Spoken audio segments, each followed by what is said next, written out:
Let me know if you're as excited as I am in the comments below. Frankly, I peed a little when I saw this news.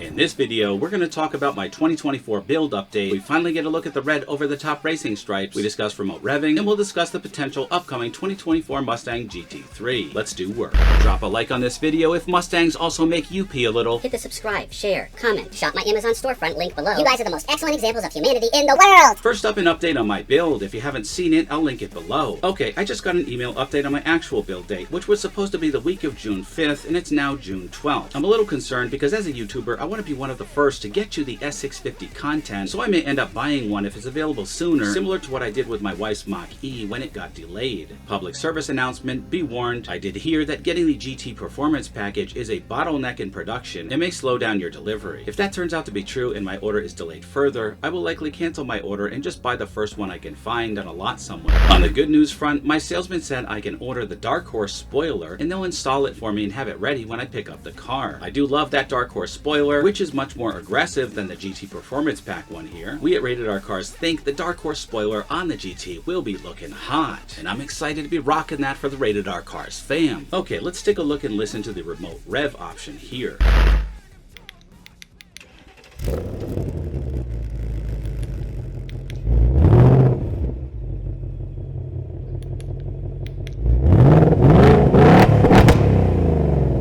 Firstly, that sound is a symphony of V8-ness playing on my eardrums. I cannot wait to feel this exhaust sound in first person. Secondly, when I saw this option, I felt, is this really necessary? Do I need to remote rev my Mustang? What practical use does this have? And then the kid in me slapped my face and reminded me to stop being an old man, and I thought of some uses. I could entertain my children with it. I could scare my wife. I could be talking to someone at a car meet or the grocery store parking lot and stand there giving a demonstration of the engine sound. And I also planned on making a video for you guys on how loud it is from the inside of your house or local businesses, you know, to gauge how much of a disturber of the peace we're all gonna be.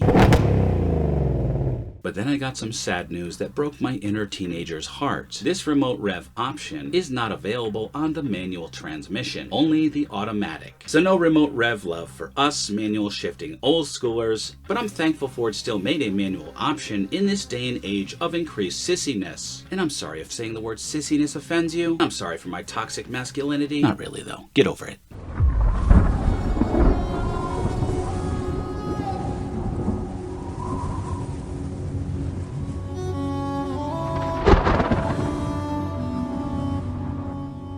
I found this on Ford's website, and I thought I'd share it as it's pretty cool. This is a history of their key innovations. So in 1965, the Mustang Coupe key is released with a pony on the key. Pretty cool for the time. In 1967, Ford introduces double-sided keys that could be inserted into the tumbler in either orientation, which I find to be a no-brainer. A great innovation right there. Look at these cool cars. This cool old interior. Then we skip way ahead here to 1994 when Ford released the first Mustang with an optional key fob, having a panic and alarm button and lock and unlock buttons on it. Pretty cool for the time. Jump up to 1996 and Ford introduces PATS, or a passive anti-theft system linked to the transponder in the key. I'm guessing that's this little pill-shaped object here. Scrolling down, oh, I love these seats. I have this kind of an old school texture on one of my motorcycle jackets. I'm just a sucker for the retro, guys. Jumping up to 2012 here, Ford announces the track key for the Mustang Boss 302, loading performance-inspired software into the PCM. 2015, Ford introduces factory-installed remote start for the Mustang. Now, I had an aftermarket remote start on my car back in the early 90s, but still a nice feature. Okay, 2016, Ford unveils the Ford Pass app, giving drivers the ability to control their vehicles from their cell phones. 2018, they continue with the innovation with their engine start-stop button. Mustang is released with a beating heart push button start. Hold on to that thought. We're going to delve into that in a little bit more detail because it's cool. In 2021, Mustang Mach-E SUV introduces phone as a key,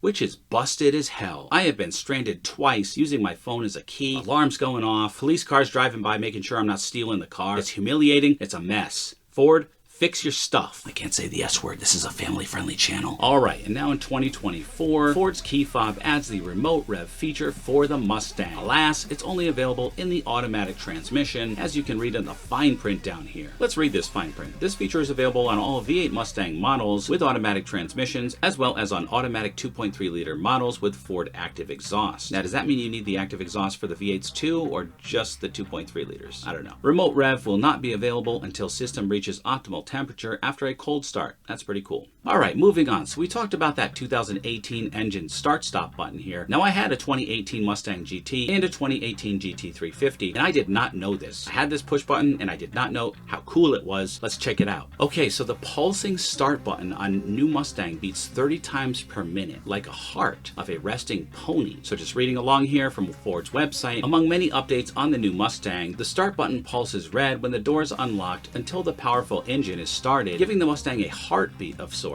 At a rate of 30 beats per minute, the start button mirrors the resting heart rate of a pony. On the backlit button, the words engine start and stop glow red. You can see that right here. Pretty cool. I never noticed that on either of my 2018 Mustangs, but I love cool little details like this that just add up to a more special car owner experience. Okay, we finally got a look at the red pinstripe over-the-top racing stripes I ordered in good faith, and I see that my faith was rewarded. I think they're awesome, but I'd like to know what you all think of them. Unfortunately, they're not yet up on Ford's build site, but thankfully someone caught a GT Performance package with these stripes out there in the wild, and they shot some video, and I'm going to share some still images here with you. So firstly, I think these look hot. They are completely different than these gray and black ones we reviewed last week, as the black stripe is thicker and doesn't overlap a bigger overall stripe. In the red ones, we have two large matte black stripes and then a red pinstripe. Actually, I wouldn't call this a pinstripe here, more of a red line going over the top and then bending into two right angles toward each other on the front. Having had my past two cars with matte and red pinstripes, which I did in the aftermarket in vinyl, I'm actually liking this style because it mixes things up. It's different, it's new, it's fresh, and I like the innovative spirit of Ford here. I also like that these were just under $500. I say give me vinyl any day, which can be replaced. You can change up the colors anytime you want. Of course, you do sometimes have to deal with those little bubbles that come up, but those can always be repaired. There is one slight miss here, in my humble opinion, that in the back, these do not proceed all the way down the rear deck lid like my car did, but like I said, I had mine custom cut, and that's how I designed mine, as you can see here. I'm not 100% sure I prefer the right angles here instead of the red line going all the way down to the front, but ultimately, I do like how they mixed it up and threw in something artistic here. I like it, and I'm going to keep it in my build. And frankly, since I already have a VIN, I don't think I can make any changes anyway. I do think it will look even better on the shadow black, but let me know what you guys all think. And lastly, commenting on an article from Hot Cars here, there is a very solid chance Ford may be creating a road-legal 2024 Mustang GT3, which makes me go to my happy place and rejoice. Commenting on a Mustang GT3 test run video here in Sebring, Ford CEO Jim Farley tweeted, "Should we make a road version?" And Farley isn't one to just throw out randomness, exciting his fans for no reason, so I trust him. I think they're going to make it. I believe we're going to see this, and I think it's probably coming in 2024. Definitely not in 2023, as it would take the spotlight off the dark horse as the finest thoroughbred. But I think we'll see this car in 2024, and that excites me because I don't really see the dark horse as a replacement for my GT350, which was a track destroyer, but I definitely see the GT3 doing that. Let me know if you're as excited as I am in the comments below. Frankly, I peed a little when I saw this news. Just kidding. No, I didn't. Actually, maybe a little. Drop a like on this video if Mustangs also make you pee a little. And until then, always remember the motto, always be kinder than necessary, and I will see you in the next one. You guys are special to me.